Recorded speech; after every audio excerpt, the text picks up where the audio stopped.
ने कहा। और देखिए पहले तो ये बात थी कि भारत कब अटैक करेगा, और जब हाँ। किया तो ऐसा किया कि पाकिस्तान को संभलने का मौका नहीं दिया। आप सोचिए पाकिस्तान तो कह रहे थे कि हम तैयार हैं, हम रेडी हैं, और उस रेडीनेस के बाद भी हमने 9 हम्म। ठिकानों पर टारगेट किया, और वो भी केवल हमने पीओके में नहीं किया। पीओके तो खैर हमारा है ही, हम्म। हमने इंटरनेशनल बॉर्डर को क्रॉस किया और वहां पर जाकर हमने हिट किया। हम्म। इसका मतलब ये पोल भी खुलती है कि पाकिस्तान की तैयारी कुछ भी नहीं है। हम्म। पाकिस्तान केवल गिरा धमकियां देता है, उसके अलावा कुछ नहीं।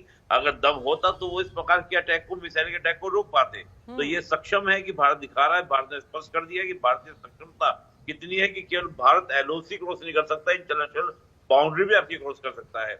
और 2-3 बातें देखिए, भारत ने सिविलियंस को टारगेट नहीं किया, पाकिस्तानियों ने टारगेट किया था आम नागरिकों को, और वो भी निहत्थे लोगों को, और धर्म पूछ पूछ के टारगेट किया था। हाँ। लेकिन भारत ने जो कार्रवाई की है, वो कार्रवाई जो है action against of the terror की है, यानी कि बिल्कुल, ये जो 15 तैयबा दिनों के का ऊपर समय की है, लिया जैश ए गया, मोहम्मद अंदाजा पे इससे कार्रवाई लगाया की जा है। सकता है निपुण जी की पूरी तैयारी के साथ किया गया था, प्रिसीजन के साथ किया गया था, एक एक टारगेट को पहले लॉक किया गया, उसके बाद प्रहार हुआ।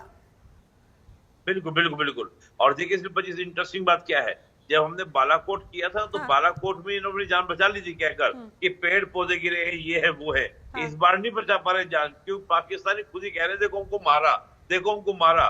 पाकिस्तानी रात को जागे हुए थे, 2-2 बजे कह रहे हैं कि वो सूरज दिख गया। ठीक। भारत में सूरज निलाया, खुलाया 5:30 बजे, हम लोग 2 लॉटरी सर, बजे ये यहाँ पर सूरज तस्वीरें देख भी, रहे हैं एक्सक्लूसिव रोशनी। तस्वीरें भी जरा दर्शकों को दिखा देते हैं। भागलपुर में जिस तरह से मिट्टी में मिलाने की बात कही गई थी वो किया भी गया है।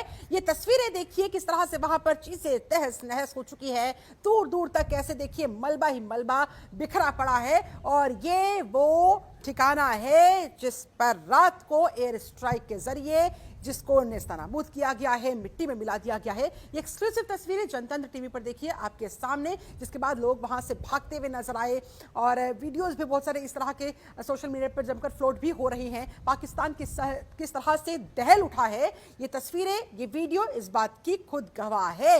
9 ऐसे ठिकाने जिन्हें टारगेट पर लिया गया, चुन चुन कर इन ठिकानों पर यह वार किया गया, और ये इतना जबरदस्त वार था कि पाकिस्तान को संभलने का मौका ही नहीं मिल पाया। यूं तो पाकिस्तान बड़ी बड़ी गीदड़ भभकियां दे रहा था, परमाणु बम छोड़ने की बात कह रहा था, लेकिन ये जो एयर स्ट्राइक भारत की तरफ से की गई, ये जो मिसाइल्स इन 9 आतंकी ठिकानों पर भारतीय सेना की तरफ से दागी गई, एक को भी वो रिटेलिएट नहीं कर पाए, एक का भी वो सामना नहीं कर पाए। ऐसे में पाकिस्तान की तैयारियां कितनी कमजोर, और कितना कमजोर खुद पाकिस्तान, पाकिस्तान की सेना, पाकिस्तान के तमाम जो बड़े बड़े बयानवीर हैं, वो जरा इन तस्वीरों को देख ले तो उनको आईना खुद ब खुद दिख जाएगा।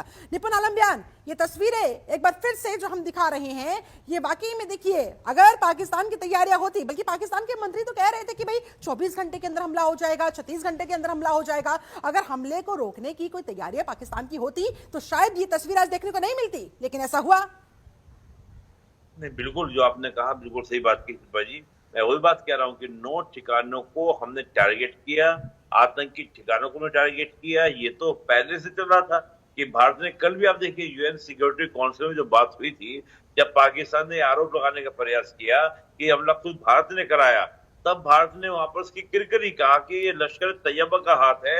और कई देशों ने जो यूएन सिक्योरिटी काउंसिल मेंबर हैं, उन्होंने कहा कि भाई पाकिस्तान तुम लश्कर तैयबा को मतलब पालते क्यों हो, जब आपको पता है कि वो इंटरनेशनल टेररिस्ट की लिस्ट में शामिल है। उसके बाद भी, यानी कि इतने साफ साफ सब कुछ पता होने के बाद भी पाकिस्तान नहीं रोक पाया, तो इसका मतलब साफ साफ सी बात है कि वो एटॉमिक वेपन का दम भरते हैं। टेक्नोलॉजी किस तरह की है नहीं, रडार उनके पास नहीं है कि हमारी मिसाइल वहां पर जाती हैं, मिसाइलें जाके इंटरनेशनल बाउंड्री 100 किलोमीटर अंदर तक जाती हैं। 100 किलोमीटर तक आपको पता नहीं चलता, आप घोड़े गधे बेचकर सो रहे थे। तो ये स्थिति पाकिस्तान की है जो पोल खोलती है। अब मैं यहाँ पे एक बात कह रहा हूँ शिल्पा जी, देखिए क्या था कि बालाकोट में तो उन्होंने जान बचा ली थी, कि कह दिया कि हमारे यहाँ पर पेड़ पौधे गिरे हैं, लेकिन इस बार पाकिस्तान के पास में कोई ऑप्शन नहीं है। और आप देखिए जैसे जनता भेज रही है। दूसरा, अभी अभी आप देखिए थोड़ी देर पहले पाकिस्तान के कई सारे सेना अधिकारी वहां के आसपास के हॉस्पिटल में गए हैं और लश्कर तैयबा, जैश ए मोहम्मद के आतंकियों से मिल रहे हैं। ये भी क्लियर हो रहा है कि सेना और जैश ए मोहम्मद, लश्कर तैयबा के साठगांठ से ऑपरेशन चलते हैं। अगर सिविलियन टारगेट किए जाते भारत के द्वारा, तो वहां पर सरकार जाती, सेना न जाती। तो ये भी बहुत आपका स्पष्ट रूप से मेंशन हो रहा है, क्लियर हो रहा है। अब देखना यह है कि क्या पाकिस्तान वाकई में रिटेलिएट करेगा। अगर रिटेलिएट करेगा तो मैं मान के चलूंगा कि पाकिस्तान चाहता है कि की तरफ से किया जाता है तो